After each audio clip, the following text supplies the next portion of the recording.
could never be cooler. See what this year's got for you. We're about to blow your mind. Ooh, 7th graders, wishing you could sleep a bit later. From the first day you'll find your way, but not walking in a line. BMS is so awesome. BMS is so great. BMS is so much fun till the day is done, cause it's all about you kids. Filling your head, open your mind, working as one all of the time. One of a kind, this school's fantastic. BMS so classic. BMS so classic. Now if you're in 8th grade, probably not feeling so afraid. You know what you're getting into, step it up and be a leader now. We're gonna teach you how to innovate, get inspired. Welcome to BMS Student News.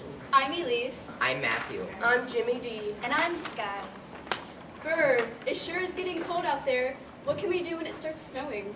You're in luck. Aaron Curry has a special story for us about winter activities.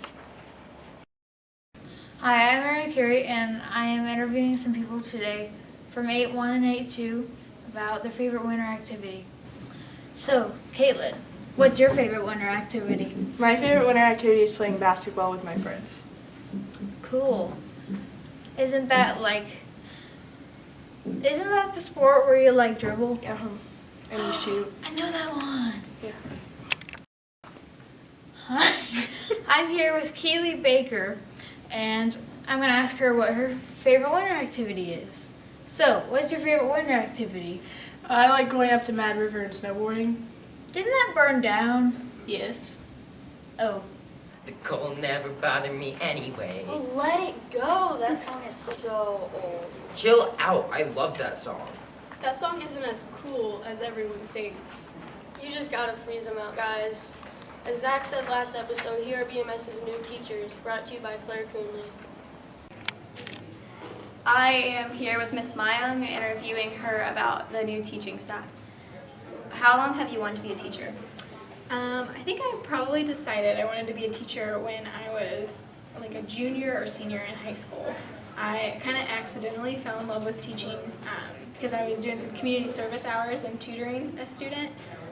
So if you would have asked me in middle school or like early high school if I was going to be a teacher, I probably would have laughed at you because I did not like school. That was not a fun thing for me. But getting to tutor somebody and seeing them succeed after I helped them kind of made me want to teach. It made me fall in love with the idea of doing that. Why did you choose to be a math teacher? I chose math because math is actually my least favorite subject. I struggled a lot with math, and I had math teachers who I felt like were really smart, and they loved math, and they didn't understand what it was like to struggle with math and to not enjoy math. And so I wanted to be a math teacher for the students who don't like math, who struggle, and who it is hard for. So that's honestly why I chose math. What is your favorite part about teaching? I think my favorite part about teaching is just getting to interact with you guys, with students. I love 8th grade especially because you guys are old enough that you're just kind of like friends. You understand a sense of humor. So I enjoy just getting to interact with students and get to know them. Did anybody ever inspire you to be a teacher? I think my mom always told me I would be a good teacher, and I always laughed at her and told her that was a crazy idea.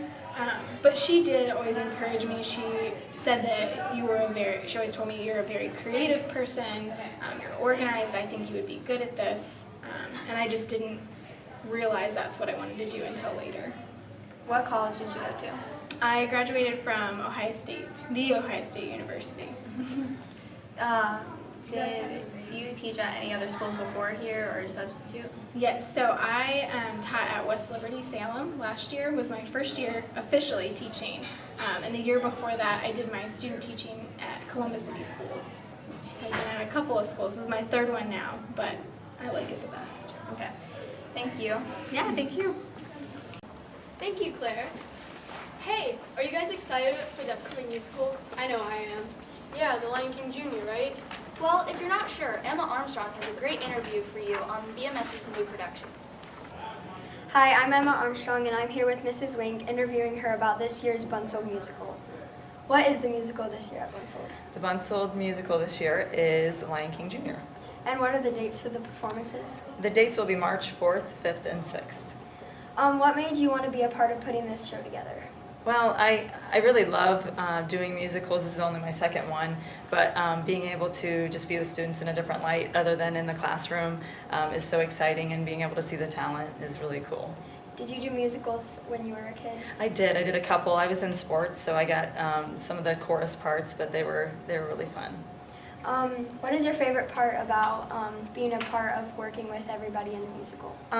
Like I said before, I think it's more of just being able to see students in a different light and see their talents develop over the time that we have together, and then just being able to see the pride and the excitement that they have for themselves when they do these things. So, Thank you for taking your time to do this interview. thank you.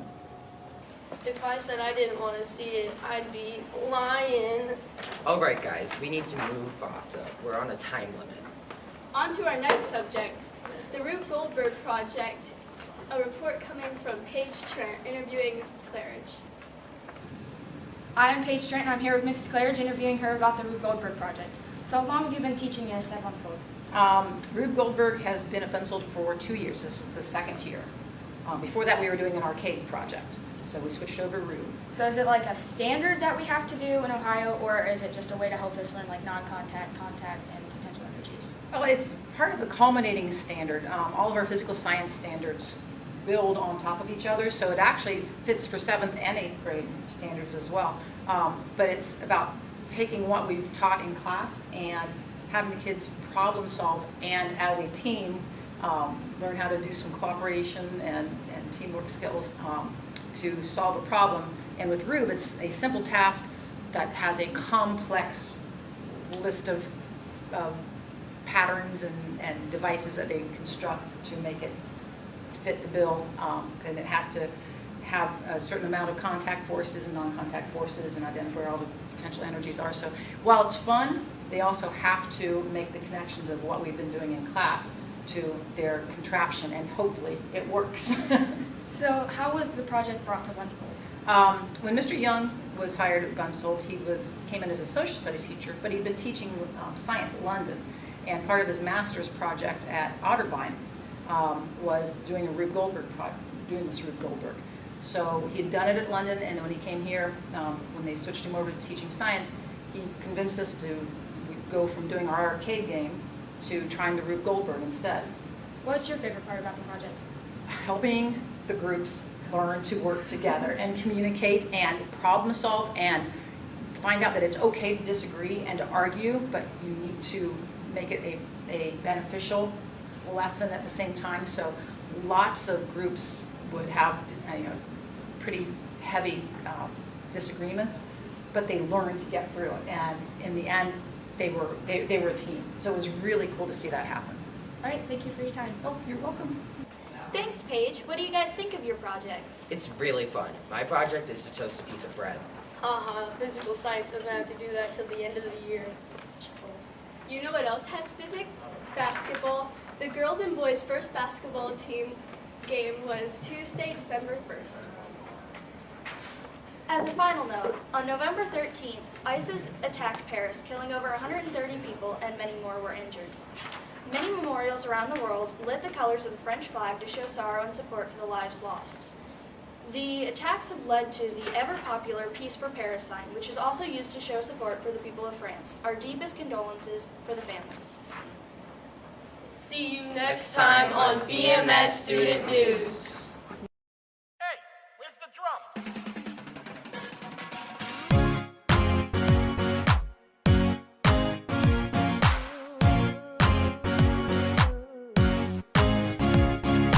Ooh, middle schoolers, thinking you could never be cooler. See what this year's got for you. We're about to blow your mind.